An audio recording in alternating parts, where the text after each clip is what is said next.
Mayong adlaw mga kaigsunan ko kang Kristo karong adlaw nag-harvest ko sa ako ang tangkong sa akong aquaponic system no.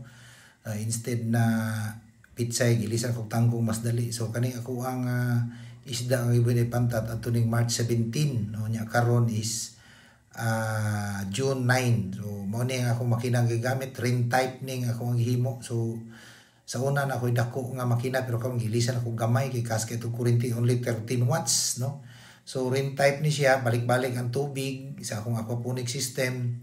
So kaning tanaw na ako visible siya kay gamay naman ang kuryente kay kanang 13 watts mura na siya suga nga kanang isa ka bulb lang imong ipaandar. So 24/7 ang andar ani nya target ako ani harbisoning ako ang pantat is 4 months no.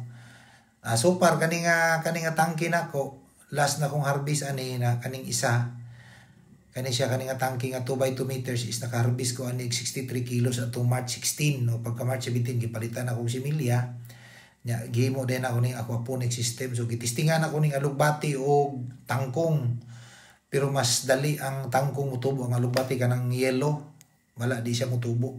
Ang alugbati o ang tangkong is every 10 days ka mag-harvest no, every 10 days. So giharbisan man ako ni atong 29 May 29. So karon June 9. So nag 10 days ni siya.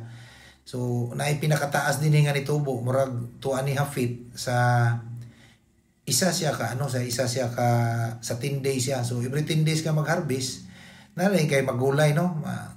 Na rin kay makaon niya after 4 months every 20 days ma-harvest na po din mo imong pantat niya. Kani ako ang pantat is sa isa ka square meter ibutanan ako siya og 75 pieces. So ang sulod ani nga tangke nga 2 by 2 meters is 300 di kabok pero murag namat siya ni og 18. So mao ni siya nga hapit na po na ako ni Mervis karong July 19 ako ni siyang harbison. Akong target ani makakuha lang kog 75 kilos.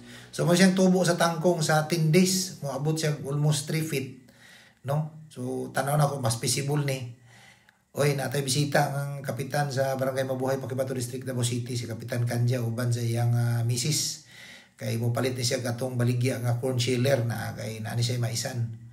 So gipatanaw po na ko siya about sa aquaponics. Napo ni siya pispan dito sa ilang balay pero earth pan to. Ay, gaw, iyang Mrs. First Lady, mayong hapon. So I hope nga nakoy nahatag niyo nga gamay idea nga kung gusto mo sa inyong balay inaani lang kasimple. Thank you for watching.